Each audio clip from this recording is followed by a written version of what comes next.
Commitment. What a beautiful word. What a fear-creating word. In our world, we are living in a commitment phobia society. Everybody afraid to commit. And when you look at commitment in that mindset, it's really, as humans, we look at things and we try to determine how much am I going to lose if I do this, or how much am I going to win. We're like at the poker table. You know, don't know what cards we're going to be dealt and don't know how much we're willing to risk. That is really not what commitment is about. It's really not about the end result. It's not about your payoff. It's not about whether you win or lose. Commitment is about a journey. It's about your energy going into a space so you can see what happens while you are there. It's an experience. When we look for commitment, we think we're going into a strange world and we need to get something from it when we're thinking about committing. Do you realize that if you were not worried about commitment, it would not be a strange world to you. It would be natural. You would naturally flow there. There is a strange world I'm thinking about entering, oh no. And then we begin to evaluate. As I invest my energy, what will I get from this? But commitment is an act of investing your energy into the unknown. But the key is you are taking the greatest thing that you have, and that's yourself. So it is actually the opposite of what we think that it is. Spirit said this: when you are not committed, you are living in the world others have created around you.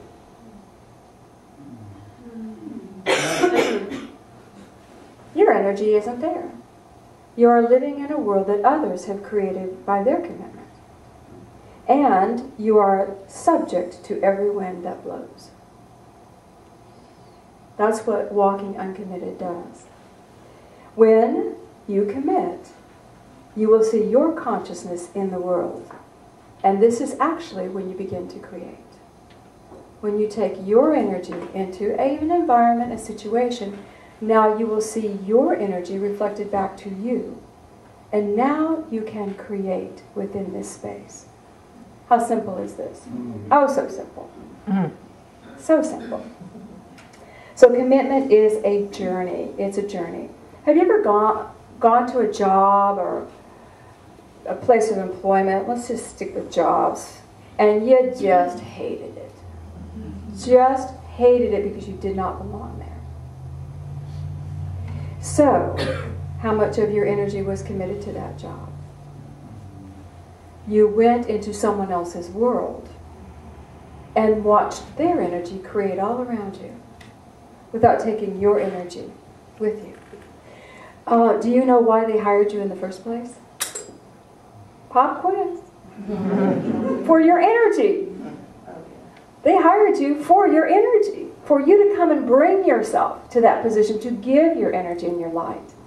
But when we go in and we say, no, it's your world, you tell me what to do, we can never feel that we have a place there. We can never feel or see our energy reflecting back to us, and then we can never create. I never left a job that wasn't better than when I found it. Can you say that? Because you take your energy. I remember when I was young and I was good at what I did. I did accounting. And I would go in, and most people don't understand that particular energy. So I'd go into the desk that I was going to fill, and the person that was doing the job was in a fog. And they'd show me all the things that they did, and I would take note and say, okay, thank you for teaching me. In a week, it would be organized. It would be organized, it would be top-notch, it would be bounced and checked, procedures would be in place, because it's what I do. If I had not taken my energy in those spaces, I would have gone into the fog of someone else's creation. Are y'all hearing me? Yeah. Does it make it not quite so scary? Yeah. All right. Commitment, investing your energy, and you do that by making that first step and then showing up consistently. Consistently showing up. Commitment isn't a one-time deal. It is always being present. Recently, I had several people ask me this, which is kind of funny. So it must be up for me. They asked me, Cindy, have you always been able to hear God the way you do? Have you always been able to just go to God and get a download and listen? And I thought back and I went, well, yeah, I've always been guided. Even as a child, you know, we're guided. We feel our angels with us. We're guided. But then Spirit took me back to when I was 30 years old and I found my first metaphysical church. And I started to meditate in a way that was different than how I'd been taught when I was 17 or 18. 17 or 18 is more transcendental. It's more mind over matter, you know. Now I'm being taught to align with God, to feel love. And I started meditating, and I made a commitment I was going to meditate because I needed to know God. And every morning I'd be up at 5:30 to meditate before my infant child woke up, because he was quite loud. So I would have my private time. And then I would journal after my meditation. I would journal what I got in meditation. I would even write, got nothing. And I would say, talk to me, God. And I'd start writing whatever came to me. Just talk to me. I did that every day for at least 3 to 5 years. I don't even remember how long it was, but it was every day. I had journals of pads filled of writing. And one day, I stopped journaling. I didn't stop meditating. But unless I got something really cool in meditation that was, I've got to write that down, that's profound, I would just do my meditation and get up and do my day. And Spirit showed me, had I not done the training, I would not be here in this moment. Do you understand? That commitment, and then showing up with the commitment no matter how challenging it was. And it was challenging. When David got a little bit older, and we were living, you know, he and I was a single mom, and he was 3 or 4, and he needed, you know, me. And I would tell him, Mommy's meditating now. Here, stick him in front of TV. You sit right there. So he got to do this thing when I'd go meditate. I don't know why he started doing it, but he would come to the door and he'd go, Mommy, Mommy, Mommy. He wouldn't stop. Mommy. I would try to ignore him. He'd open the door and go in and go, Mommy, Mommy, Mommy. And I'm trying to be in this beautiful state of meditation. I would turn and I would go, what? And I knew that was wrong. But I wasn't going to give up. I wasn't going to give up. So I would forgive myself. And after a couple of times of yelling at him, I said, I got to do this differently. So again, Mommy, Mommy, Mommy. He comes and starts shaking me, Mommy. And so I started using that as a mantra. I went, Mommy, Mommy. And just started repeating it out loud, Mommy. So I could stay in my space. And he gave up and went out of the room. And he never did it again. When we make our commitments and we're doing what we want to do, investing our energy, we will have challenges. There'll be those moments when life comes at us and says, are you really sure? Are you really sure? But at this point, I'm in my world. I'm in my world. I'm seeing my energy come back at me. And when he came back at me with the Mommy, that was part of my energy, wasn't it? Yeah. That was my energy of, you're a mother, you need to be responsible, stop goofing off maybe, I don't know. But had to come into harmony with that. There's a beautiful story in the Old Testament about someone who was so committed, and I want to share it with you because I think it gives us an example of the life that you walk once you're committed to anything. And that's the story of Joseph in the Old Testament, people out there. And this is, you may know Joseph's story because it's the coat of many colors. They've done Broadway musicals, you know, hey, we know it because we saw it on Broadway. But anyway, it's the story of a young man who was the 11th son of Jacob. Had a lot of older brothers who worked a lot, and Joseph was the favorite. He was birthed by the favorite wife. And Joseph had a natural ability to interpret dreams. And he was favored. He was favored. He was too young to work in the fields, and his dad kind of took care of him. He was little. And he would interpret his dreams, and he would tell his brothers all these great dreams he had, that they would bow to him one day, not in a mean way. It's just, man, I had this dream, and you guys were bowing to me. It's really strange. Well, this didn't sit well with the brothers. So they decided when he had one too many dreams, that he of course shared with them, that he interpreted this is going to happen. They sold him into slavery. They said, you know what? We feel you living your truth. And we feel you standing by what you're doing. But you don't fit in our world anymore. Out he goes. He got sold into slavery. He was taken to Egypt, and he was sold to be an intern at Potiphar, who was an accountant's house. And so he worked really, really good. And he was a great slave. He did great things. He was very organized and honest and thorough. And so he rose to his own level of consciousness because he went and invested in himself. He didn't see himself as a slave. Do you see? Someone else, Potiphar's wife, said, good-looking young man here. Tasty little morsel. I want you to come into my world now. You know, she tried to seduce him. We know this story. So she's trying to bring him into her world. And he said, no, can't do. It's not my world. And so he gets spit out again, and he gets put in prison. Because, you know, she makes up a story. So anyway, he's in prison. And what does he do? He's organizing people. He's honest. He's taking care of things. He rises to be the right-hand man of the lead jailer. And he's interpreting dreams.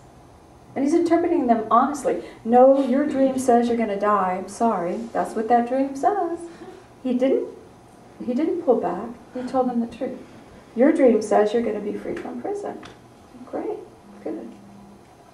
And because he did that, there came a time when Pharaoh needed a dream interpreted. And the one who was freed remembered this young man. And he rose again. And he interpreted Pharaoh's dream. And he said there'll be 7 years of feast and 7 years of famine. And Pharaoh said, okay, good interp. Now you make it not so. You do what you do. Be organized. Organize us so we don't have to suffer through the famine. And Joseph said, I am good at that. That's what I do. I interpret dreams and I'm organized. Good. So that's what he did. He took him through the years of feast and the years of famine. At the end of that, do you think Pharaoh could have kicked him out? Yeah, he could have said, good, you did what I asked, I'm done with you, you don't belong in my world anymore. But he didn't. He actually ruled as Pharaoh's right hand. Because he rose to the level of consciousness where he fit beautifully. Do you see? Where his dream interpretation was honored, his organization was honored, his leadership of the people was honored, and the dreams did come true. His brothers bowed to him when they came for grain. He rose to that level of his world reflecting back to him. Do you see?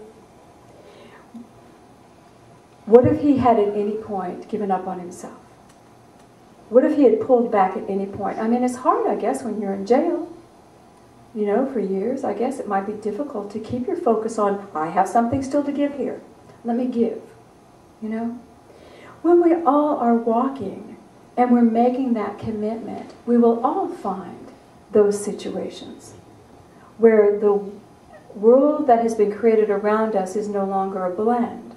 But if we keep investing, we're naturally moved into our next experience. Now, I can tell you, none of us wants Joseph's experience. We all want to be Pharaoh's assistant, yes? We don't want to go through the path to get there. We all want to hear God talk to me like talks to Cindy. But we don't want to spend 10 years reading the Bible, which I did. We don't want to spend 5 years journaling. We want it tomorrow. We all want that perfect love affair. But we want it now. We don't want to spend a year, 2 years working things out, arguing, feeling our way, compromising, finding what's true for me. Do you see? We want to commit to what we view as a payoff instead of committing to the journey. If you really think about how creative you are so creative.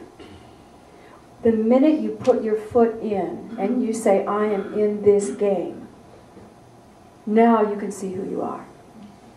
You know, anyone who's ever played sports, or coach sports, you know, that game doesn't tell you how good you are. You don't get on the field and automatically the game is making you awesome. You go in and you tell that game how good you are. Do you see the difference? You got to get in the game. You got to get your hands on the ball. You got to do what's being asked of you. And then you tell that game how good you are. And you develop your skills in that game. That game does not dictate to you. Do you see the difference? Yet we approach life as if it's the game. Okay, tell me what to do, game. I'll stay here as long as I can. I'll see how good you can create. Have you ever been jealous of anybody in your work world? They just drive you crazy? They're probably doing what you wish you could.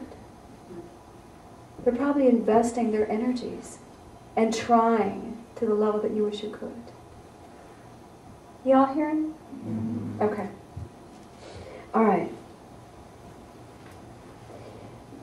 How do you know if you're creating? How do you know if you're committed? I'll tell you there's a little key that I try to live by. And I have to remind myself to do it. Patrick and I have been together 22 years? 22 years. And sometimes he'll be talking. And sometimes I'll have to literally say, look at him in the eye and listen to him. Because I'm worried about somebody I just counseled. Or I'm thinking about some issue I'm dealing with. You know, we work in the very same building. We don't see each other. So we get home for dinner. Well, how was your day? How was your day? And he might be telling me his day and I'm going over mine in my head. And I have to literally look at him and say, okay, now I'm listening. What did you say? You got my attention now. Now I am investing in hearing you. I'm investing in that. Do you see? And if he doesn't listen to me, it's very obvious.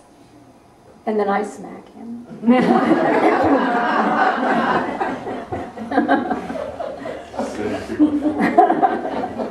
You need to hear me. But you see, when we are committed to one another, we are present with them. If we are committed to our job, we are present with our job. We are not going through it with our blinders on, we're present with it.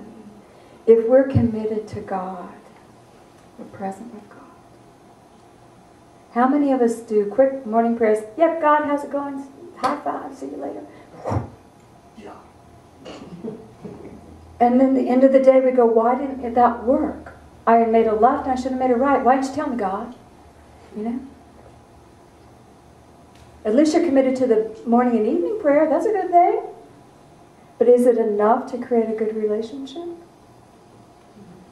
Probably not. Probably not. We need to learn to watch where we are present. And if we find ourselves bringing ourselves present into a situation that does not feel good, perhaps we have not committed there at all. Perhaps that's information for us in time to choose. Maybe I should commit, or maybe I should step back and commit someplace else. The whole journey of our lives is to perfect that beauty within us in its expression. The beauty within us is already perfect, right? We have this beautiful spark of divinity that lives within each and every person who is animated on this planet. We call it the Christ energy. Call it whatever you want to call it. Call it your higher self, it doesn't matter. It is the purest essence of you as the created child of God. And that purest essence of you comes onto the earth plane to have experiences, to learn, to get in the game, to create, to see what you're capable of, to love one another. If you're not committed to anything, you have not begun your life. Do you see? You have not begun your life. And commitment, again, I know you do not want to hear this, but it is showing up continually. It is a discipline to being present with what you have committed to. Can you imagine in your wildest dreams bringing a child onto this earth and not being committed to that child? No mother in here could fathom it. You can't. You have to commit to that child because it will demand your attention. It will not be not taken care of. And perhaps for many of us, ladies, maybe that's our first real journey of commitment. When we have that little screaming Mimi and we have to deal with it. You know? And it is a lifelong commitment. If you committed to nothing else but to knowing who you are, just committing to knowing who you are, your world will open in miraculous ways. And isn't that the question everybody asks? Who am I, God? Who am I? I still ask. Who am I, God? When I'm having ego moments and I can't center into my own heart and my personality, my awareness of people, I'm judging myself, and I know you don't do that. Who am I, God? Help, I'm drowning. I'm drowning in the sea of my own emotions, feeling like I might have failed, or I might not be ready, or I'm scared, or whatever. Who am I? When you can step back to any area of your life that you know you've committed into, that will stop. And you'll get to know yourself. All right. Until you commit to your life, you are living in someone else's dream. Do you really want to live in somebody else's dream? Okay. When you commit, you have the power to create, to grow, and to expand. And that is what living is about. When you commit, you put your energy into whatever you've committed to, and you see it returning to you. How easy could life be? So perfect? So easy? All right, well, let's go with that.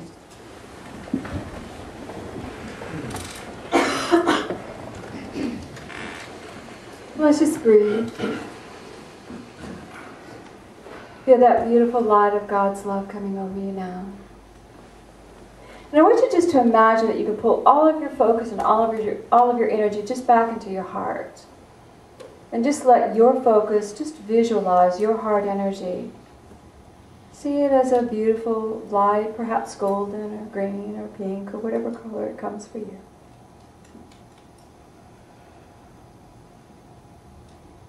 Feel the strength of the heart energy as you bring it all together, you bring it home. This beautiful strength, this power within, is who you are. I am this light. I am this light. And I want you to be aware that this light seeks to be expressed in the world of matter. It seeks to be expressed in life. Breathe and feel that beautiful love of your angels with you. Feel the beautiful guidance of Jesus the Christ by your side. He's taken by the hand. And just see a vista open before you and become aware. This is what your life journey looks like. And I want you to see an area that you have been avoiding committing to. See yourself standing on the edge of this adventure, whatever it might be. And notice the feelings in your heart.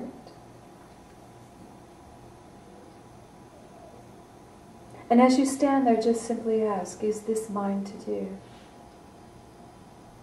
You may get yes or no, but just ask.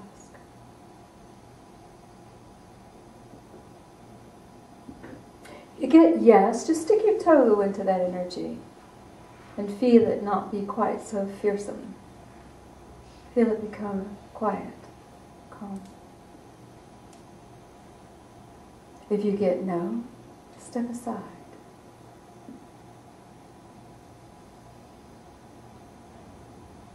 Either way, pull back now. And I want you to look at an area of your life that you have committed to. And see yourself in that energy, standing in the center.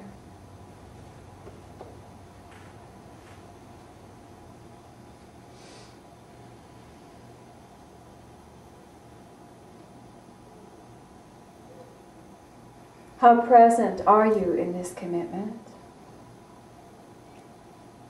Are you showing up continually?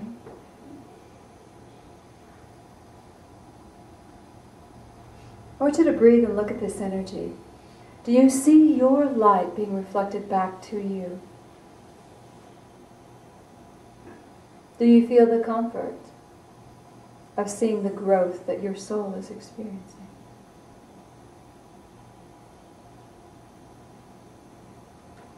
Breathe. Step out. Come back and stand with the Christ's hand in yours.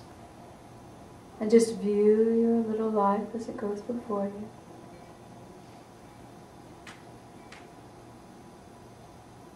And I want you just to send a ray of love from your heart to everything that you see.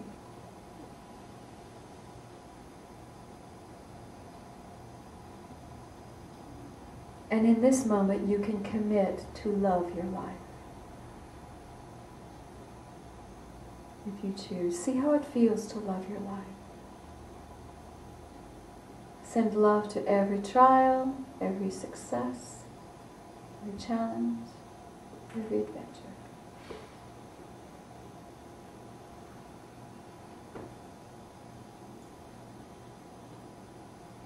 I am committed to be. Let the vision collapse in front of you. Bring your energy back into your heart. See that beautiful heart color. And feel that you are, I am this energy. I am this beautiful, vibrant light. Look in the eyes of Jesus the Christ. Teach me the way of heaven on earth. Teach me love.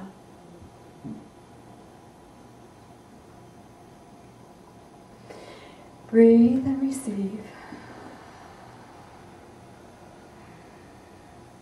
Feel yourself coming back into your chair. Focus back on that support as you sit there. Feeling the column of light around you. And God, we ask this morning that each one feel your touch. That each one feel that beautiful support at all of their choices to create. That each one feel the value of their own heart energy and their lives.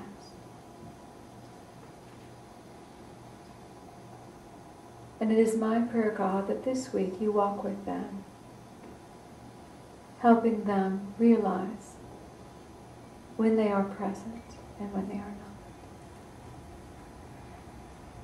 Help them breathe. And I thank you for this. And so it is. Take a breath. When you're ready, you can gently open your eyes. Did you see a difference in the two spaces we went to? Could you see the spaces where you are wondering whether you should commit or not?